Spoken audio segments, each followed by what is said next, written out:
ஒருவர் ஃபோன் பண்ணாங்க, நான் ஜெபித்து முடித்துட்டு வச்சுட்டாங்க.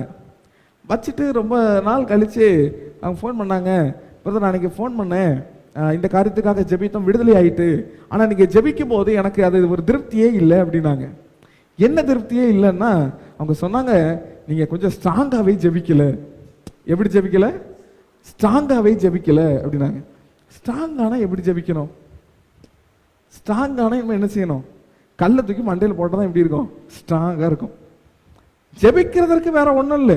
எந்த காரியத்துக்கு ஜெபிக்க சொல்றாங்களோ அந்த காரியத்திற்கு அதற்கு ஒரு வசனத்தை சொல்லி ஜெபித்தாங்க, விடுதலை உண்டு. இதுதான் நீதிமானுடைய விசுவாசம். நீதிமான் செய்யும் ஊக்கமான ஒரு ஜெபத்திற்கு பதில் உண்டு.